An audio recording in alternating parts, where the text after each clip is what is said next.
Portal de Convênios. Todas as notícias sobre convênios e outros acordos na administração pública.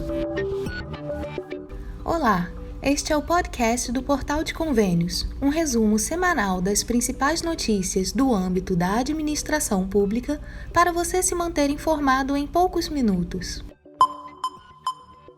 Câmara aprova lei sobre desmembramento de municípios. A Comissão de Constituição e Justiça, CCJ, da Câmara dos Deputados, aprovou o projeto de lei que cria regras claras para o desmembramento de municípios, permitindo a reorganização territorial entre cidades já existentes. A proposta agora está apta a seguir para análise do Senado Federal. O objetivo do texto é solucionar conflitos territoriais históricos comuns principalmente em áreas de divisa entre municípios, onde bairros inteiros enfrentam dúvidas sobre pertencimento administrativo. Apesar disso, o projeto proíbe expressamente a criação de novos municípios, mantendo a atual configuração do mapa municipal brasileiro. Segundo o relator da proposta, deputado Hildo Rocha, do MDB do Maranhão, a iniciativa busca corrigir falhas deixadas pela legislação anterior, que não tratou adequadamente dessas situações. Muitos municípios no Brasil têm problema de conflitos territoriais, onde aquelas famílias moram num pedaço do território, que eles entendem que aquele território não se identifica com eles, que eles não são moradores de município A, mas são moradores de município B. Então, para dirimir esse problema, porque muitas das vezes é um vácuo que existe na legislação que criou os municípios. Na hora que criaram-se os municípios, ficou esse vácuo que é muito grande. Atualmente, a lei que trata da criação de municípios no Brasil é de 1984 e estabelece critérios rigorosos, como população mínima de 10 mil habitantes e comprovação de viabilidade econômico-financeira. Na prática, porém, a criação de novas cidades está inviabilizada desde 1996, quando uma emenda à Constituição passou a exigir uma lei complementar federal com novos critérios, norma que nunca foi aprovada pelo Congresso Nacional.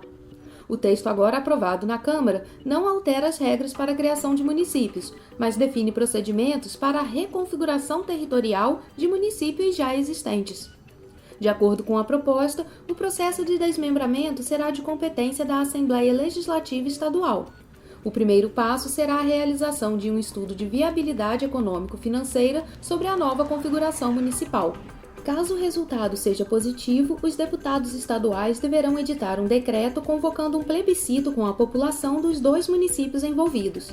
A consulta popular deverá ocorrer preferencialmente junto às eleições municipais, a fim de reduzir custos e ampliar a participação popular. Se o desmembramento for aprovado pela maioria dos eleitores, a Assembleia Legislativa terá de editar uma lei estadual formalizando a nova divisão territorial. Outro ponto importante do projeto é a determinação de que os municípios envolvidos só poderão passar por novas alterações territoriais 10 anos após a promulgação da lei que formalizar o desmembramento, garantindo maior estabilidade administrativa. Com a aprovação na CCJ da Câmara, o projeto segue agora para as próximas etapas do processo legislativo, podendo trazer uma solução definitiva para disputas territoriais que afetam milhares de brasileiros em diferentes regiões do país. Banco do Brasil abre microcrédito a inscritos no Cadastro Único.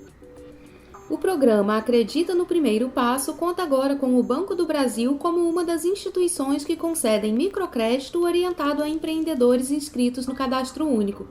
O ministro do Desenvolvimento e Assistência Social, Família e Combate à Fome, Wellington Dias, descreveu a relevância da adesão do Banco do Brasil ao Acredita.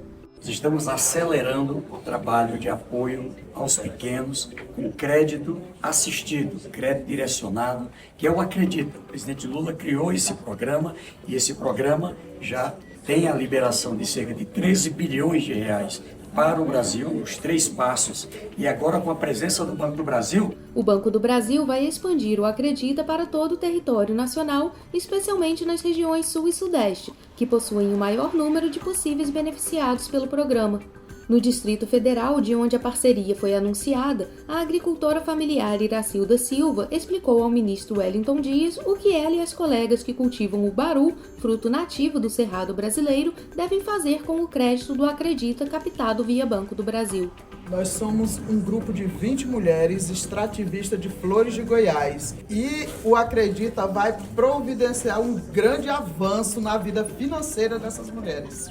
Que é uma máquina para beneficiar o baru. Isso, uma máquina que vai quebrar esse fruto que até então a gente quebrava manual e essa máquina é semi-industrial. Na modalidade de apoio ao empreendedorismo, o programa Acredita registra mais de 190 mil operações de crédito orientado, um repasse de 1 bilhão e 700 milhões de reais para famílias inscritas no Cadastro Único em um ano.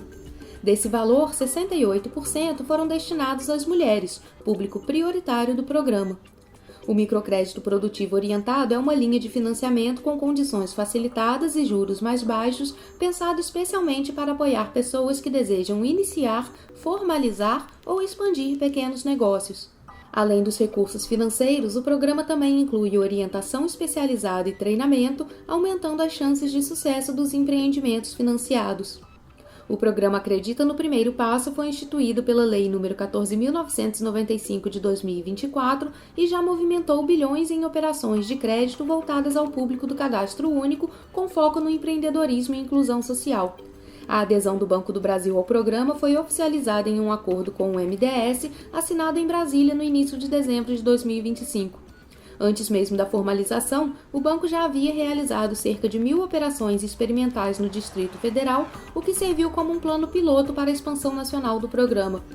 Podem acessar o microcrédito as pessoas que estejam inscritas no CadÚnico com os dados atualizados, tenham entre 16 e 65 anos e queiram empreender ou ampliar atividades produtivas individuais ou familiares. O programa dá atenção especial a públicos prioritários como mulheres, jovens, pessoas com deficiência, comunidades negras e populações tradicionais, como quilombolas, ribeirinhas, entre outras. O diferencial desse programa não está apenas no crédito. Os participantes também acessam cursos profissionalizantes, orientações para gestão de negócios e oportunidades de inserção no mercado de trabalho. Mais de 2 milhões de pessoas já foram qualificadas por meio do programa em todo o Brasil, reforçando o caráter social e formativo da iniciativa. Os interessados podem procurar informações e atendimento em agências do Banco do Brasil, salas do empreendedor do Sebrae, agências de outros bancos públicos parceiros, como o Banco do Nordeste e Banco da Amazônia, e ainda em cooperativas de crédito e agências de fomento. Com a entrada do Banco do Brasil no programa, o alcance do microcrédito tende a crescer significativamente, especialmente nas regiões Sul e Sudeste, onde a oferta ainda era mais restrita. A expectativa é que milhões de famílias inscritas no CadÚnico possam transformar sonhos em negócios, ampliar suas rendas e contribuir com o desenvolvimento econômico local. Transfere.gov. MGI divulga prazo limite para abertura de contas e pagamento à BTV.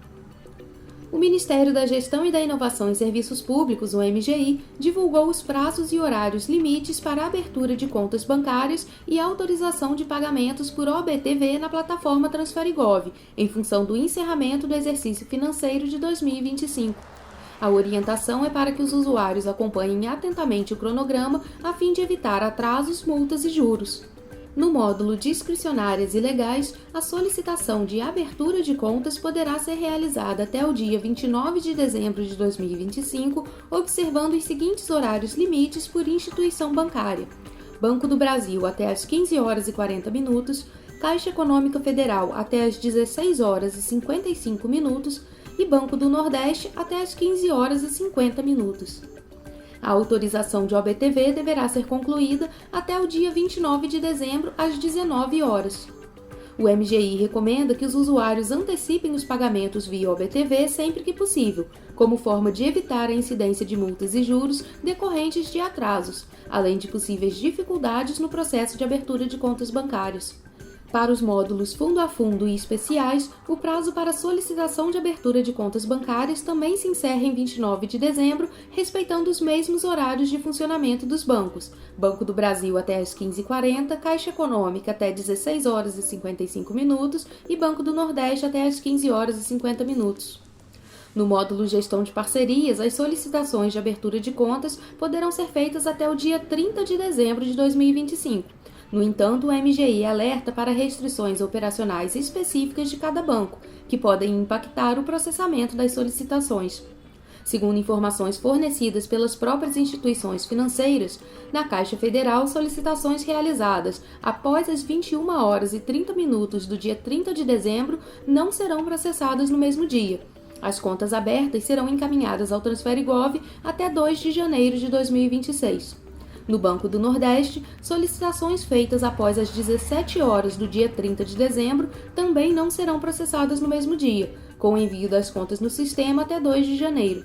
Já no Banco do Brasil, solicitações efetuadas até as 16 horas do dia 30 de dezembro serão processadas no mesmo dia, mas as contas só serão enviadas ao Transferigov no período noturno. Pedidos realizados após esse horário não serão processados no mesmo dia, com o envio igualmente até 2 de janeiro. O MGI esclarece que o Transferigov não possui ingerência sobre os procedimentos internos de abertura de contas realizados pelos bancos. Por isso, para maior segurança, a orientação é que todas as solicitações de abertura de contas sejam realizadas preferencialmente até o dia 29 de dezembro de 2025. Por fim, o Ministério informa que todos os processos e fluxos do Transferigov voltarão à normalidade a partir de 2 de janeiro de 2026. FPM, segundo decêndio de dezembro, foi de 5,5 bilhões de reais. Os municípios de todo o país receberam nesta sexta-feira, 19 de dezembro, a segunda parcela do Fundo de Participação dos Municípios, o FPM, relativa ao mês de dezembro. O repasse totaliza 5,5 bilhões de reais, montante cerca de 31% superior ao registrado no mesmo período de 2024, quando as prefeituras dividiram 4,1 bilhões. Normalmente, os recursos do FPM são creditados nos dias 10, 20 e 30 de cada mês. Contudo, neste decêndio, como a data cai em um sábado, o pagamento foi antecipado para o último dia útil anterior. Para o especialista em orçamento público César Lima, o cenário é favorável às administrações municipais. Segundo ele, o crescimento do repasse ajuda a reforçar o caixa das prefeituras e contribui para a quitação de despesas, além de possibilitar investimentos em áreas essenciais como saúde e educação. Praticamente encerrando um ano com um ótimo resultado para os municípios no quesito FPM. Os principais motivos desse cenário continuam sendo essa situação de empregabilidade brasileira, tendo aí o imposto de renda como o principal componente do FPM. Essa situação de empregabilidade formal faz com que haja uma maior arrecadação. Na região norte, o Pará concentra o maior volume de recursos, com aproximadamente 156 milhões de reais destinados aos municípios do estado. No sul do país, o maior repasse será feito ao Rio Grande do Sul. As prefeituras gaúchas vão dividir mais de 347 milhões. No Nordeste, a Bahia aparece na liderança com repasses que ultrapassam 441 milhões de reais. Na região Centro-Oeste, Goiás é o estado que receberá a maior fatia, somando cerca de 177 milhões. Já no Sudeste, São Paulo reúne o maior montante entre todas as regiões do país. Ao todo, os municípios paulistas receberão cerca de 678 milhões de reais. Até o dia 16 de dezembro de 2025, 4 municípios estavam com o repasse do FPM bloqueado. São eles Wagner, na Bahia, Guarapari, no Espírito Santo, Resende, no Rio de Janeiro e Caracaraí, em Roraima. Para que o repasse seja desbloqueado, o gestor municipal deve identificar o órgão responsável pelo bloqueio, verificar o motivo da restrição e regularizar a pendência. Vale destacar que os recursos não são perdidos de forma definitiva, permanecendo apenas congelados até que a situação seja resolvida. O Fundo de Participação dos Municípios é um repasse previsto na Constituição Federal. Os recursos que compõem o fundo correspondem a 22,5% da arrecadação da União, com o imposto de renda e o imposto sobre produtos industrializados. O valor destinado a cada município varia conforme o número de habitantes e é atualizado anualmente com base nos dados divulgados pelo IBGE. Cefem, estados e municípios produtores minerais recebem 564 milhões de reais em dezembro. Mais de 564 milhões de reais foram repassados nesta última semana a estados e municípios brasileiros produtores de minérios. O montante refere-se à compensação financeira pela exploração mineral, a Cefem, arrecadada em novembro e distribuída em dezembro. A verba é distribuída pela Agência Nacional de Mineração, a ANM. De acordo com o órgão, do total repassado, cerca de 113 milhões de reais foram destinados aos estados e ao Distrito Federal, enquanto aproximadamente 451 milhões de reais ficaram com os municípios. O advogado especialista em mineração Alexandre Sion explica que uma parcela significativa dos recursos arrecadados com a Cefem é destinada aos municípios, uma vez que são estes entes que enfrentam diretamente os impactos da atividade mineradora. Segundo ele, os repasses desempenham um papel fundamental no planejamento e na execução de políticas públicas locais. Considerando que a atividade minerária tem como uma de suas características o exaurimento da jazida, isto é, o minério tem data para acabar, o recebimento da Cefem proporciona recursos para planejar, fomentar e executar a diversificação econômica das atividades, buscando assim a sustentabilidade socioeconômica para além da mineração. Entre os estados que receberam os maiores valores estão Minas Gerais com 49 milhões de reais e o Pará com 45,9 milhões. A ANM informa que ao menos 20% dos recursos da Cefem devem ser aplicados em ações de diversificação econômica, exploração mineral sustentável e pesquisa científica e tecnológica. De maneira geral, os valores não podem ser utilizados para o pagamento de dívidas, exceto débitos com a União ou seus órgãos, nem para despesas permanentes com pessoal.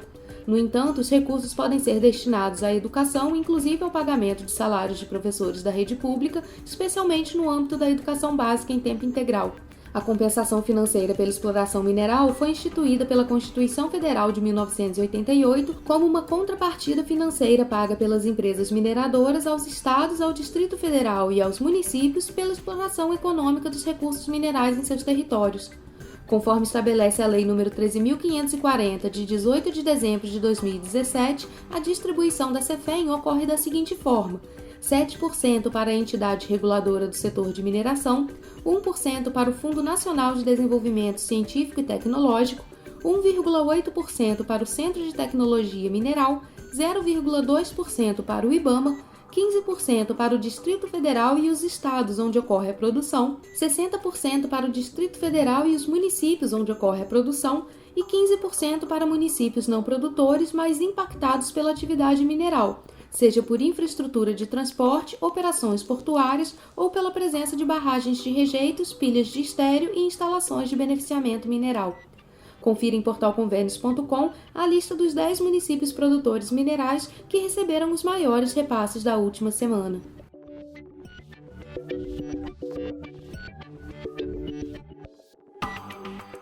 Você ouviu mais um podcast do Portal de Convênios, te atualizando sobre projetos, prazos e ações em administração pública. Continue se informando em nosso site portalconvênios.com. Até a próxima!